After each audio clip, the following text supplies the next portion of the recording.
J'ai un truc super cool pour toi aujourd'hui, Bernard. Sérieux, ça fait un moment que je me demande. Comment les Français arrivent à caser les jours de la semaine partout dans leurs conversations? Je veux dire, tu vas au marché, tu parles des repas du dimanche, tout tourne autour de ça. Ah oui, c'est tellement vrai. D'ailleurs, tu sais, la dernière fois lors d'un anniversaire de famille, je me suis complètement planté entre samedi et dimanche pour organiser un brunch. Imagine la confusion. Personne n'était prêt, ma tante est arrivée le mauvais jour. Bref, l'embarras classique où tout le monde s'en mêle avec les jours. Mais oui, c'est fou. Et j'ai remarqué combien les jours sont liés à la culture française.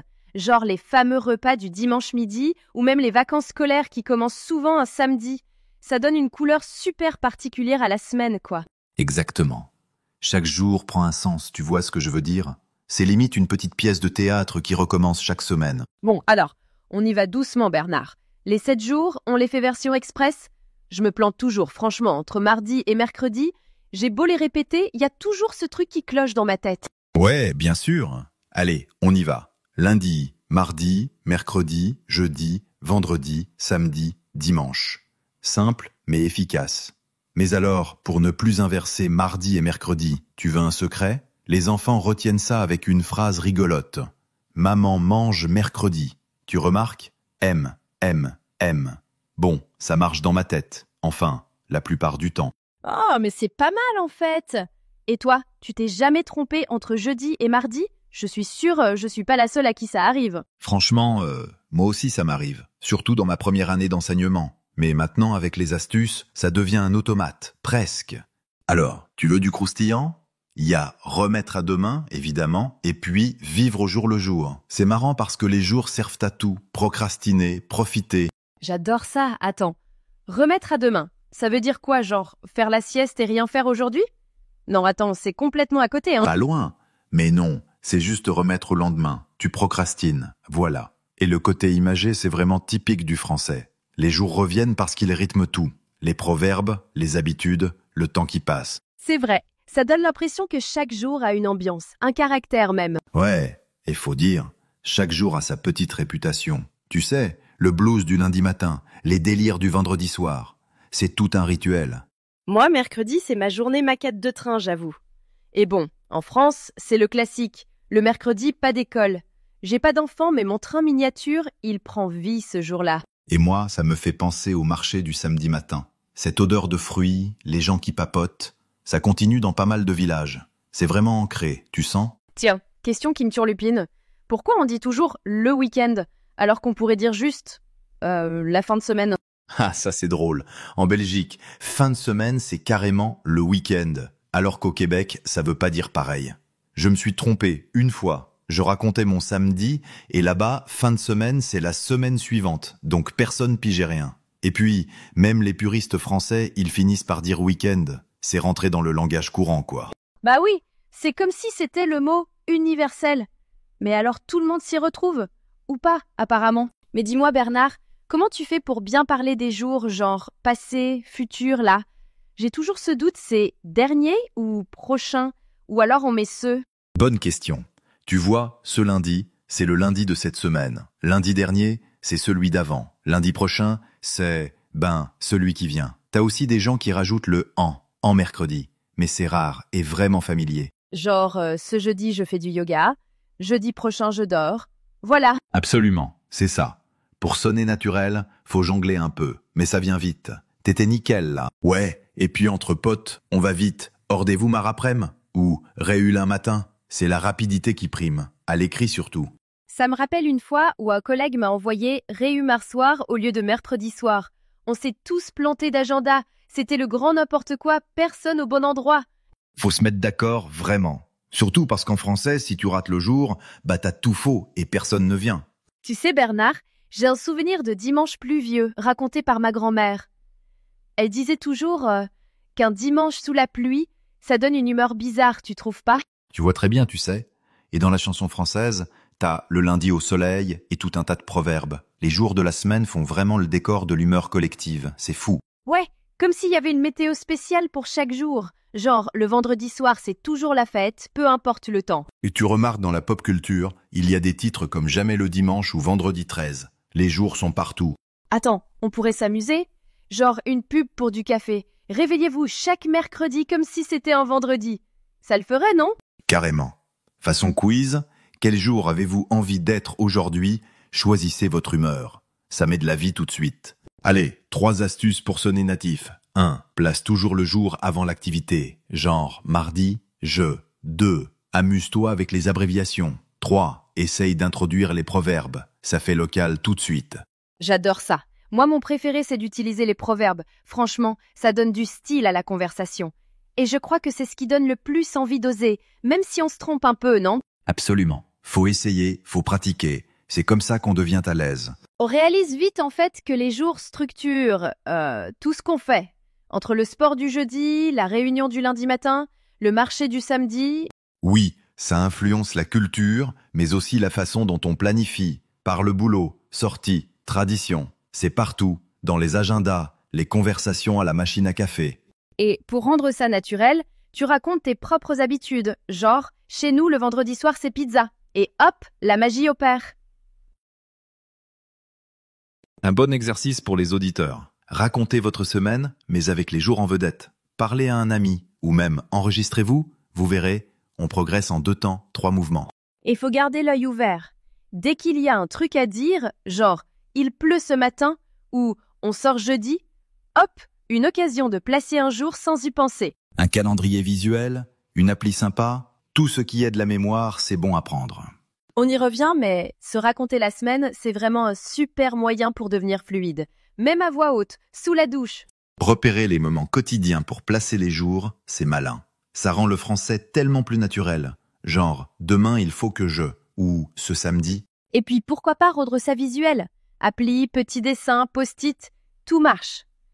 Moi j'ai des post-it partout chez moi. Ça aide vraiment, surtout pour ancrer la routine du lundi, la sortie du jeudi, tu vois. Exactement. Il suffit d'y penser un peu chaque jour et ça devient une seconde nature. C'est presque comme un jeu. Plus on répète, mieux ça rentre.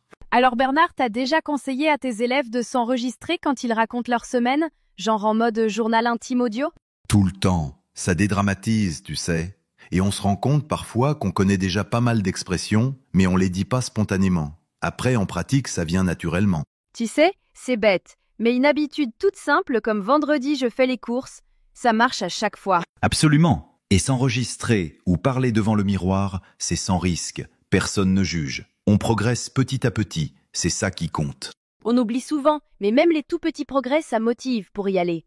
Encore et encore. En plus, dès qu'on observe ce que font les Français, on se rend compte à quel point les jours marquent les événements.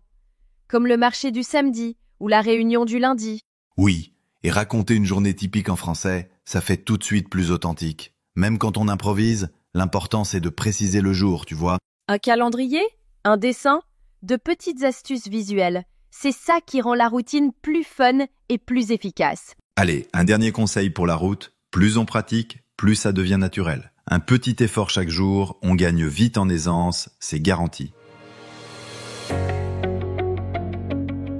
Et puis si on se trompe, c'est pas grave. Faut pas avoir peur de mélanger mardi et mercredi, ça arrive au meilleur, la preuve. Petite alerte, attention à pas confondre demain et hier, ou les jours proches. C'est un piège très courant. J'ai vu des élèves mélanger lundi et jeudi tout le temps. Et les expressions, faut parfois les répéter, ou faire des petites fiches. Moi j'utilise même des applis où il y a des flashcards, c'est pas très sexy mais ça marche. Simuler des conversations, parler de ses plans futurs, c'est en s'entraînant qu'on prend confiance. Pas besoin d'être parfait au début. On revient au même truc simple. Racontez votre semaine, notez les jours, amusez-vous avec un ami, tout seul, peu importe.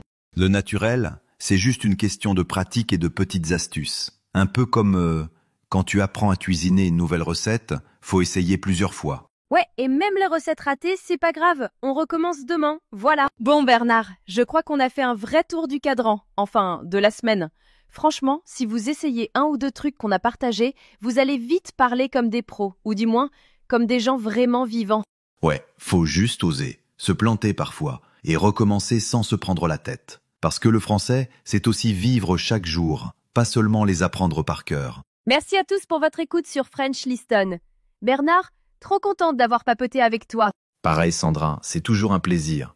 On se dit à très vite. À très vite, et surtout, amusez-vous avec les jours. Allez, Ciao Bernard. Ciao Sandra, ciao à tous. Ne partez pas encore.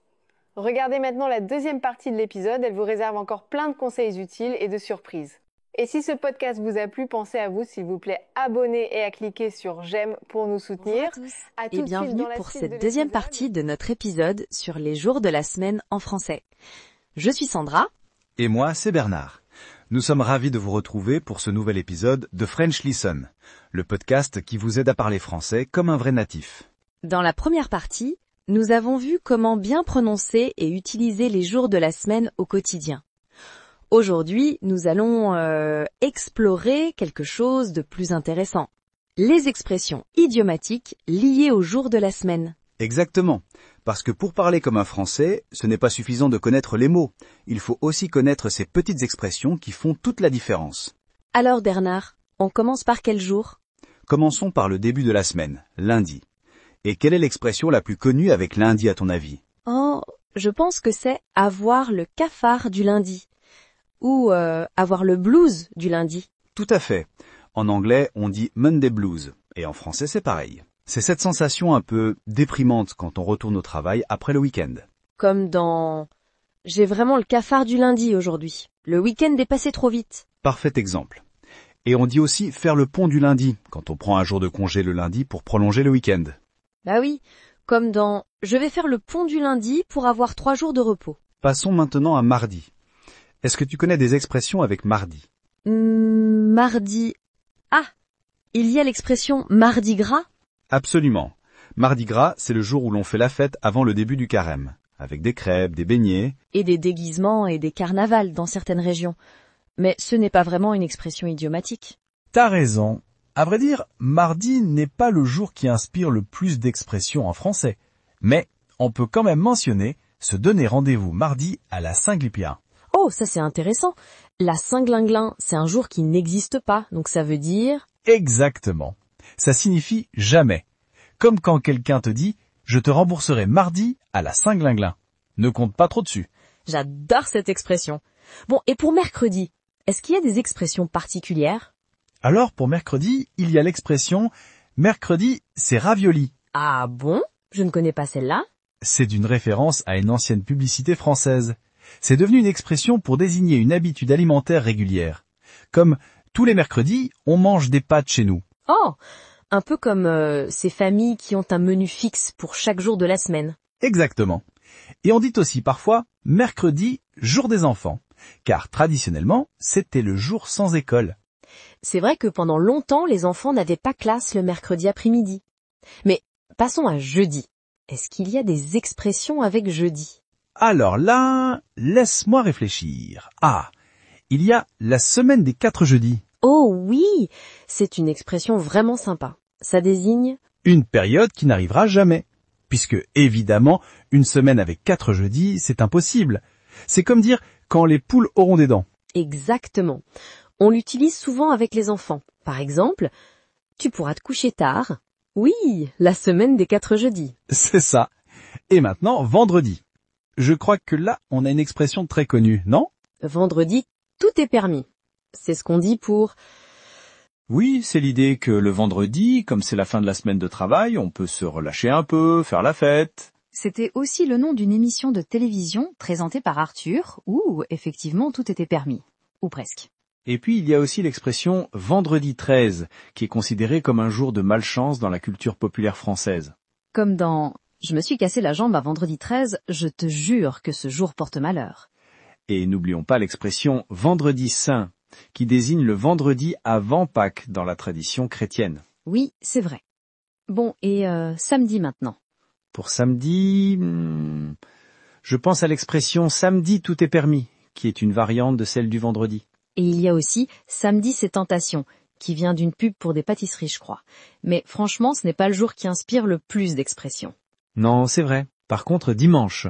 Ah, dimanche, il y a plein d'expressions. Dimanche est fête, par exemple. Oui, c'est une expression qu'on trouve sur les horaires des magasins pour indiquer qu'ils sont fermés ce jour-là. On a aussi s'habiller comme pour aller à la messe du dimanche. Ce qui signifie être très bien habillé, parce qu'autrefois, les gens mettaient leurs plus beaux vêtements pour aller à la messe. Exactement. Il y a aussi l'expression « avoir ses habits du dimanche » qui signifie la même chose, des vêtements chics qu'on ne porte pas tous les jours. Et n'oublions pas le repos dominical, qui désigne le fait de se reposer le dimanche. Même si aujourd'hui beaucoup de magasins sont ouverts, traditionnellement, c'était un jour de repos. Tout à fait. On dit aussi « c'est pas tous les jours dimanche » pour signifier qu'on ne peut pas toujours faire la fête ou se reposer, qu'il faut aussi travailler dans la vie. Et si on parlait maintenant des expressions qui utilisent plusieurs jours de la semaine, comme être né entre le mardi et le mercredi? Ah oui, ça signifie être un peu naïf ou simplet, comme si on avait raté quelque chose à la naissance. Exactement. Et il y a aussi renvoyer quelqu'un au calende grec, qui signifie reporter quelque chose au... Au fait, les calendes grecs n'existent pas. C'était une division du calendrier romain, pas grec. Donc, renvoyer quelqu'un au calende grec, c'est reporter à jamais. Un peu comme la semaine des 4 jeudis. Tout à fait.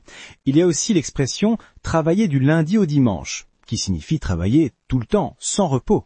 Ou mettre du beurre dans les épinards du lundi au dimanche, pour dire qu'on arrive à améliorer son ordinaire toute la semaine. J'aime beaucoup celle-là. Et puis, il y a l'expression « être dans la lune un jour sur deux », pour quelqu'un qui est souvent distrait. Est-ce qu'on peut parler aussi des expressions avec « semaine » ? Absolument. La semaine des 4 jeudis, on l'a déjà vu. Mais il y a aussi « travailler à la semaine ». Qui signifie être payé pour une semaine de travail, plutôt qu'à l'heure ou au mois. Exactement. Et la semaine prochaine ou la semaine dernière, ce sont des expressions très courantes pour parler du temps. Et il y a aussi « à la semaine prochaine » pour dire au revoir à quelqu'un qu'on reverra dans une semaine. Et bon début de semaine ou bonne fin de semaine qu'on dit respectivement le lundi et le vendredi. Sans oublier semaine de folie pour désigner une semaine très chargée ou pleine d'événements. Et semaine chargée ou semaine tranquille, selon ce qu'on a à faire. Bernard, je pensais à quelque chose. Est-ce qu'on peut parler des différences culturelles autour des jours de la semaine ? Bien sûr. Par exemple, en France, la semaine commence traditionnellement le lundi, alors que dans les pays anglo-saxons, c'est souvent le dimanche. Et ça se reflète dans les calendriers. Dans un calendrier français, le lundi est le premier jour à gauche, alors qu'aux États-Unis, c'est le dimanche. Exactement. Et puis, il y a aussi des différences dans la façon dont on perçoit les jours. Par exemple, en France, le mercredi était traditionnellement le jour sans école pour les enfants, alors que dans d'autres pays, ça peut être le samedi. Et le dimanche reste généralement un jour de repos dans de nombreuses cultures, mais pas partout. Dans certains pays du Moyen-Orient, par exemple, c'est plutôt le vendredi qui est jour de repos. Tout à fait. Et puis, il y a aussi des différences dans la façon dont on nomme les jours.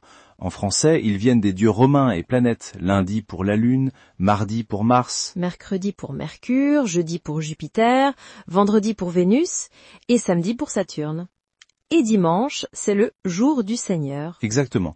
C'est fascinant de voir comment les langues conservent ces traces de mythologie. Absolument.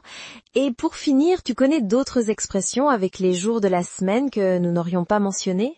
Il y a tel jour, tel père, tel fils, qui signifie que le caractère ou le comportement se transmet de génération en génération. Oh, je connaissais pas celle-là. Et il y a aussi « à chaque jour suffit sa peine », pour dire qu'il faut vivre un jour à la fois et ne pas s'inquiéter trop du futur. C'est une belle expression pour conclure notre épisode, je trouve. Tu as raison. Bon, il est temps de se dire au revoir. Mais avant ça, récapitulons rapidement. Nous avons vu les expressions idiomatiques liées au jour de la semaine, comme « avoir le cafard du lundi », Mardi gras, la semaine des 4 jeudis. Vendredi, tout est permis, s'habiller comme pour aller à la messe du dimanche, et bien d'autres encore. Si vous voulez réviser ces expressions, vous pouvez réécouter cet épisode ou consulter la transcription disponible sur notre site web frenchlisten.fr. Et n'oubliez pas de vous abonner à notre podcast pour ne manquer aucun épisode. Vous pouvez aussi nous laisser un commentaire pour nous dire quel sujet vous aimeriez que nous abordions dans les prochains épisodes. Et si vous voulez pratiquer votre français, rejoignez notre communauté sur les réseaux sociaux. Vous nous trouverez sous le nom French Listen sur toutes les plateformes. C'était Bernard et Sandra pour French Listen. À la semaine prochaine pour un nouvel épisode. Au revoir et bonne semaine à tous.